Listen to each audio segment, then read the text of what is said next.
এক অত্যন্ত পরিচিত ভাই এবং বন্ধু মানুষ, তিনি সূরাতুল আসরের সংক্ষিপ্ত ব্যাখ্যা জানতে চেয়েছেন। ভাই, এই সূরাটি অত্যন্ত গুরুত্বপূর্ণ সূরা।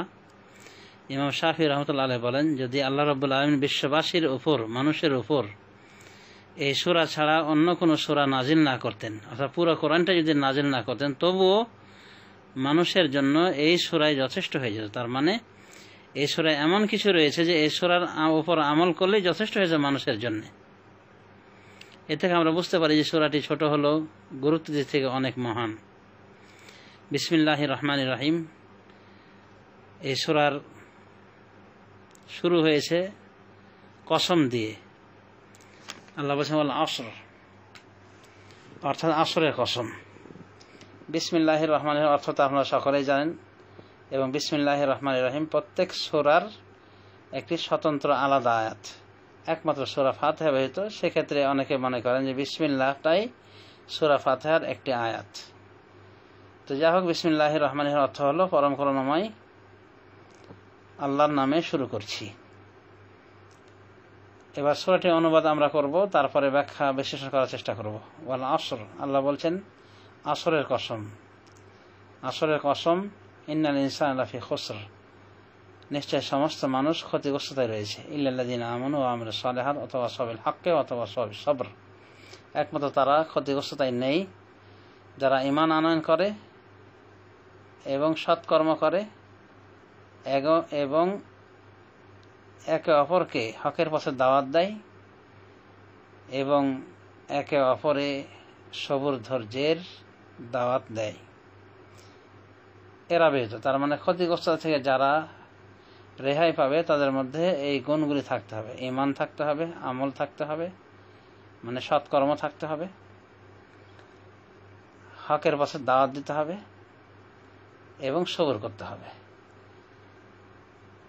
তো এই চারটি গুণ যার মধ্যে থাকবে। ঈমান, তো ঈমান আনতে হলে ঈমান কোন কোন বিষয়ে আনতে হবে সেগুলি জানতে হবে। এই জন্য উলামায়ে দ্বীন বলেন যে এখান থেকে ইলমের গুরুত্ব ফুটে ওঠে, মানে ইলমের দলিল নেওয়া হয়েছে। কারণ ঈমান আনতে হলে অবশ্যই জানতে হবে কোন কোন বিষয়ের প্রতি ঈমান আনা লাগবে, আর এটাই হলো ইলম। তার মানে এখানে সংক্ষিপ্ত আকারে আল্লাহ রাব্বুল আলামিন যা বলেছেন তা হলো ঈমান, আমল, অর্থাৎ ঈমান অর্থ ইলম, ইলম সহ ঈমান, আমল, হকের পথে দাওয়াত, মানে ইলম আমলের পথে দাওয়াত, এবং এই পথে সবর ধৈর্য ধারণ করা। মানুষকে দাওয়াত দিতে গেলে মানুষ উচ্চ বাচ্চা অনেক কিছু বলতে পারে, কটু বাক্য শোনাতে পারে, এই জন্যে সবর করতে হবে। তো এই গুণ যাদের মধ্যে থাকবে, এই চারটি গুণ, তারা ক্ষতিগ্রস্ততার বাইরে থাকবে, মানে তারা হবে সফল কাম, তার মানে তারা হবে জান্নাতি। বাকি সকলেই জাহান্নামী হবে, তার মানে কাফের গোষ্ঠী সহ সকলেই জাহান্নামী। তারা ক্ষতিগ্রস্ত রয়েছে কারণ তারা ঈমান, আমল, হকের পথে দাওয়াত, সে পথে সবর অবলম্বন তারা কিছুই করে না, তাদের ঈমানই তো নেই। সুতরাং আমরা এই আয়াত থেকে বুঝতে পারলাম, এই সূরা থেকে বুঝতে পারলাম যে আমাদেরকে সঠিকভাবে ঈমান আনতে হবে। সঠিকভাবে ঈমান আনতে হলে আমাদের ইলমের প্রয়োজনীয়তা রয়েছে। তার মানে ইলম অর্জন করতে হবে, তারপরে আমল করতে হবে, তারপরে ইলম এবং আমলের প্রতি মানুষকে দাওয়াত দিতে হবে। ওয়াতাওয়াসাউ বিল হক, আল্লাহ বলছেন তারা পরস্পরকে সবরের পথে, হকের পথে দাওয়াত দেয়। কোরআন সুন্নাহয় যা এসেছে সেটাই হক। সুতরাং তাওহীদ হক, শিরকের বিরুদ্ধে কথা বলা হক, নামাজের আহ্বান করা হক, হজের পথে আহ্বান করা হক, যাকাতের বিষয়ে আহ্বান করা হক, ন্যায়ের আদেশ দেওয়া হক, অন্যায় থেকে নিষেধ করা এটাও হক। তো যারা নাজাত প্রাপ্ত, যারা ক্ষতিগ্রস্ত নাই, তাদের দায়িত্ব হলো ইলম আমল করার পর, ইলম এবং সৎ আমল করার পর এই পথে মানুষকে আহ্বান করবে। লাস্টের আয়াতে বলা হয়েছে তারা সবর করবে। তার মানে সবর বলতে এই সমস্ত কাজগুলির ক্ষেত্রে সবর করবে। তার মানে ইলমের ক্ষেত্রে সবর করা দরকার রয়েছে, মানে ঈমান আনতে হলে সঠিকভাবে ইলমের প্রয়োজন রয়েছে, আর এটা সবরের প্রয়োজন আছে ইলম অর্জন করতে হলে। সুতরাং ইলমের ক্ষেত্রে সবর, অর্থাৎ ঈমান ইলমের ক্ষেত্রে সবর করা লাগে, ধৈর্য ধারণ করা লাগে। অনুরূপভাবে আমল করতে গেলে সেখানে ধৈর্যের প্রয়োজন রয়েছে, কারণ নামাজ অনেক সময় মানুষের কষ্ট লাগতে পারে, হজ কষ্টসাধ্য ইবাদত, যাকাত দিতে মনে অনেক সময় বাধে, কষ্ট লাগে। তো এগুলো সব হকের পথে দাওয়াতের শামিল। তো হকের পথে দাওয়াত দিতে হবে এবং সবর করতে হবে, এবং সবর হলো এই চারটি বিষয়ের ক্ষেত্রে সবর করা: ঈমান আমলের ক্ষেত্রে, দাওয়াতের ক্ষেত্রে ধৈর্য ধারণ করতে হবে। দাওয়াত দিতে গেলে মানুষের কাছ থেকে উল্টা সিধা কথা শুনতে পারে।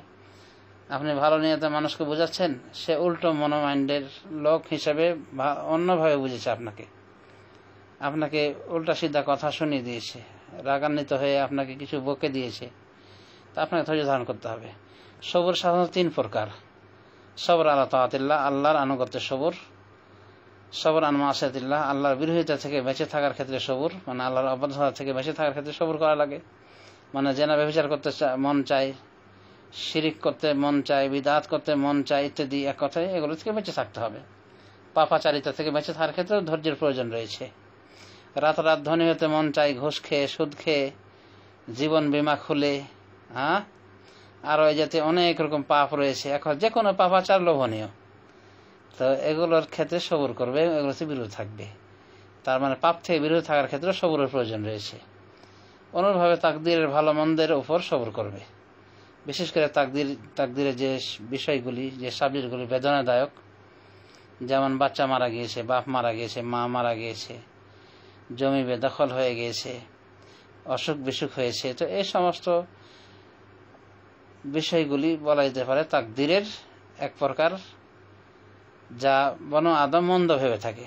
তো এই প্রকার তাকদীরের ক্ষেত্রে সবর করতে হবে। মনে করতে হবে যে আল্লাহ রাব্বুল আলামিনের পক্ষ থেকে নির্ধারিত, আল্লাহ রাব্বুল আলামিন তার ভাগ্যে লিখেছেন, এই জন্য সবর করতে হবে। নাখুশি হয়ে আল্লাহর শানে কোনো রকম বেয়াদবি কিছু বলা যাবে না। আর মুসিবতে পড়লে আল্লাহ রাব্বুল আলামিন শিখিয়ে দিয়েছেন, কি বলতে হবে: ইন্না লিল্লাহি ওয়া ইন্না ইলাইহি রাজিউন। রাসূলুল্লাহ সাল্লাল্লাহু আলাইহি ওয়াসাল্লাম আরেকটু শিক্ষা দিয়েছেন, সেটি হলো আল্লাহুম্মা আজিরনি ফি মুসিবাতি ওয়া আখলিফ লি খায়রাম মিনহা। হে আল্লাহ, আপনি আমাকে আমার মুসিবতে বিনিময় দান করুন এবং এর থেকে আরো ভালো কিছু দিয়ে আমার এই মুসিবতকে পরিবর্তন করে দিন। তো এভাবে মুসিবতে আমরা দোয়া করতে পারি, কিন্তু নাখোশ হয়ে আল্লাহর শানে কোনো বেয়াদবিমূলক কোনো কথা আমরা বলতে পারি না, বরং আমাদেরকে সবর করতে হবে। এবং সবরটা হতে প্রথম চোটে, বিপদ আসার প্রথম চোটে, পরে সবর করলে সেই সবরের কোনো মর্যাদা নেই। সবর করলে আল্লাহ রাব্বুল আমিন অসংখ্য বিনিময় দিবেন। আল্লাহ বলেন, ইন্নামা ইউওয়াফাস সাবিরুনা আজরাহুম বিগাইরি হিসাব। সবরকারীদেরকে বিনা হিসাবে সওয়াব দেওয়া হবে, বিনিময় দেওয়া হবে। ইন্নাল্লাহা মা'আস সাবিরিন, আল্লাহ সবরকারীদের সাথে রয়েছেন। এবং সবরের বিনিময়ে জান্নাতের সুসংবাদ এসেছে বিভিন্ন হাদিসের মধ্যে। যেমন কেউ যে চক্ষু হারিয়ে সবর করে, আল্লাহ রাব্বুল আলামিন তাকে জান্নাত দিবেন। অনুরূপভাবে সন্তান হারিয়ে যদি সবর করে, আল্লাহ রাব্বুল আলামিন জান্নাতে তার জন্য ফেরেশতাদেরকে বলেন যে তার জন্য জান্নাতে একটি ঘর তৈরি করো এবং তার নাম দাও বাইতুল হামদ, প্রশংসার ঘর। এভাবে যে কোনো মুসিবতের ক্ষেত্রে সবর করলে, ধৈর্য ধারণ করলে আল্লাহ রাব্বুল আলামিন নেকির কথা বলেছেন এবং সীমাহীন বিনিময়ের কথা বলেছেন। তো এই সূরার ভিতর থেকে আমরা যে শিক্ষাগুলি পেলাম, সেই শিক্ষাগুলি হলো এই যে সবাই ক্ষতিগ্রস্ত, মানে সবাই জাহান্নামী। একমাত্র তারাই জান্নাতি যাদের মধ্যে এই গুণগুলি থাকবে, যাদের মধ্যে রয়েছে ঈমান, অর্থাৎ সঠিক ঈমান। যে সঠিক ঈমানের জন্য প্রয়োজন রয়েছে ইলম। আর একটা গুণ হলো সৎ আমল। সৎ আমল মানে বিদআত মুক্ত আমল, শিরিক মুক্ত আমল। কারণ যে আমল বিদআতি হয়ে থাকে সেটা সৎ আমল নয়, যে আমলে শিরিক থাকে সেটাও সৎ আমল নয়। মানে আল্লাহর রাস্তায় যে আমল করা হয় না, অন্য কাউকে শরীক করা হয়, ওটা শিরিকি আমল। তো সৎ আমল বলতে শিরিক ও বিদআত মুক্ত আমল উদ্দেশ্য। তো যাদের মধ্যে এই গুণগুলি থাকবে, অর্থাৎ ঈমান থাকবে, মানে ইলম সহ বিশুদ্ধ ঈমান এবং সৎ আমল থাকবে, এবং হকের পথে দাওয়াত দেওয়ার অভ্যাস থাকবে পরস্পরে, এবং সবরের অভ্যাস থাকবে, সবর ধৈর্য ধারণের, তারাই ক্ষতিগ্রস্ততার বাইরে, মানে তারাই যাবে জান্নাতে। আল্লাহ রাব্বুল আলামিন আমাদের সবাইকে তৌফিক দান করুন যেন আমরা সবর ধৈর্য ধারণ করে